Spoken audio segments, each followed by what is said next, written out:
मेरी माताओं से दो चीजें कहना चाहूंगा, पुरुषों से भी कहना चाहूंगा कि दो बातें अपनी जिंदगी में उतार कर रखना। जिंदगी में कभी धोखा नहीं खा सकते अगर दो चीजें आपने अपनी जिंदगी में उतार ली। एक, गौ माता को अपने घर से एक रोटी देना चालू कर दीजिए, जिंदगी में कभी धोखा नहीं खाओगे। जिंदगी में कभी धोखा नहीं खाओगे, बस गौ माता को एक रोटी देना चालू कर दो। और दूसरा, स्नान करते समय या भोजन करते समय या तीर्थ में क्षिप्रा, नर्मदा, गंगा, सरयू, सरस्वती, मंदाकिनी, जितनी भी नदियां पवित्र हैं, इसमें जब स्नान करो या घर पर स्नान करो, उस समय पर गंगे हर या नर्मदे हर, ये दो कहना चालू कर दो, कभी धोखा नहीं खाओ। दो चीजें अपने जीवन में धारण कर लीजिए। पहले नंबर का क्या, बोलो जम के बोलो जरा, गौ माता को रोटी। और दूसरे नंबर का, नर्मदे हर या फिर गंगे हर, हर हर गंगे या नर्मदे करो। क्या होता है नर्मदा हर कहने से, हर हर गंगे कहने से होगा क्या? नर्मदा पुराण 8वां अध्याय, कभी मौका मिले तो पढ़कर देखना। कल्याण का, गीता प्रेस गोरखपुर, कल्याण का गंगा अंग, भागीरथी गंगा अंग, कभी पढ़कर देखना, उसमें दोनों का वर्णन लिखा हुआ है। जिस समय हम हर हर गंगे बोलते हैं या नर्मदे हर बोलते हैं, एक लोटा पानी जब अपने ऊपर चढ़ता है या अपन किसी पवित्र नदी में डुबकी लगा रहे होते हैं या घर में एक लोटा पानी अपने ऊपर डालते समय हर हर गंगे या नर्मदे हर बोल रहे होते हैं, उस समय पर सारी पवित्र नदियां और हमारे पूर्वज, हमारे पितर, हमारे आहूत, हमारे वासुक और 33 कोटि देवता हमारे नर्मदे हर बोलते ही, गंगे हर बोलते ही हमारे सम्मुख में आकर खड़े होकर हमको पवित्र कर चले जाए। केवल दो चीजें धारण कर लीजिए,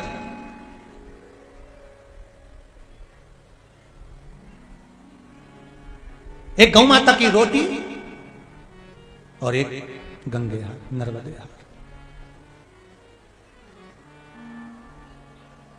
और महाराज, इसलिए तो लोग शायद भजन में कहते हैं ना, मां नर्मदा तू है कलयुग की गंगा, दर्शन से तेरे मन हो जाए चंगा।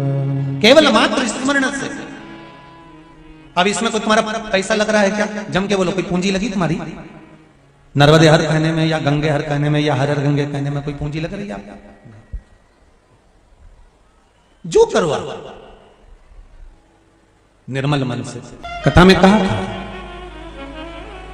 व्यक्ति बनकर हम पैदा हुए हैं, पर व्यक्ति बनकर हमको जाना नहीं है, हमें व्यक्तित्ववान बनकर जाना है, कुछ अच्छा कर कर जाना है, जिससे संसार में दुनिया के लोग कभी हमारे जीवन में हमारा नाम ले सके। हमें केवल व्यक्ति बनकर नहीं बनना।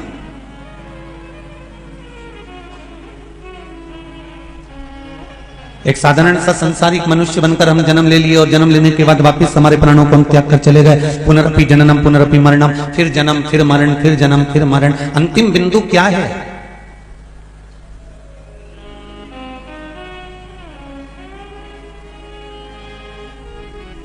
धर्म के लिए, अच्छे कर्म के लिए, सत्कर्म के लिए, भगवत भजन के लिए, भगवत स्मरण के लिए, भगवत चर्चा के लिए, भगवान की अविरल भक्ति के लिए कभी कभी हमको परिवार से भी लड़ना पड़ता।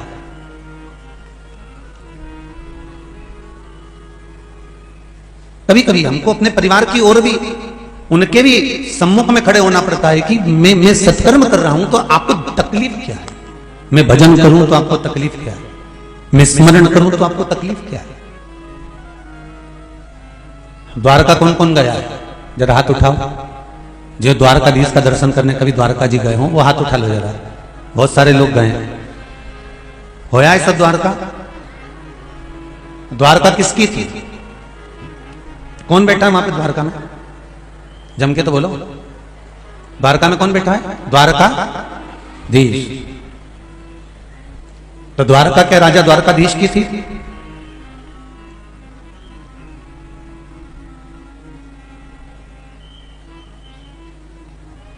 जिस द्वारका में द्वारिका नाथ बैठे हैं वो द्वारका द्वारकाधीश की नहीं थी।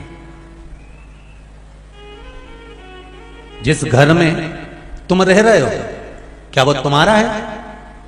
अरे जम के तो बोलो जीजियो, तुम्हारा है? नहीं। किसका था? दादा ससुर का।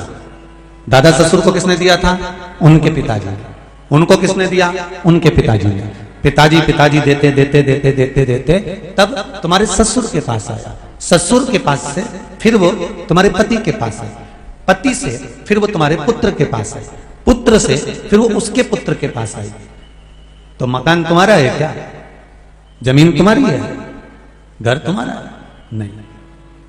कोई कहे कि द्वारका द्वारकाधीश की है तो ये कह नहीं सकते कि द्वारकाधीश की है। ये भी एक विरोधाभास से राजा अनर्त के पिताजी ने एक दिन कह दिया था। राजा अनर्त से सारे के सारे पुत्र खड़े हुए थे और राजा अनर्त के पिताजी कह दिए कि सारा ब्रह्मांड की जितनी भूमि है, जितनी पृथ्वी है, सब मेरी है।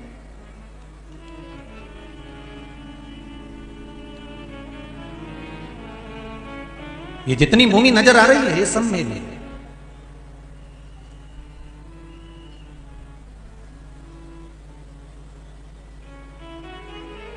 ये जितनी जमीन नजर आ रही है ये सब मेरी है।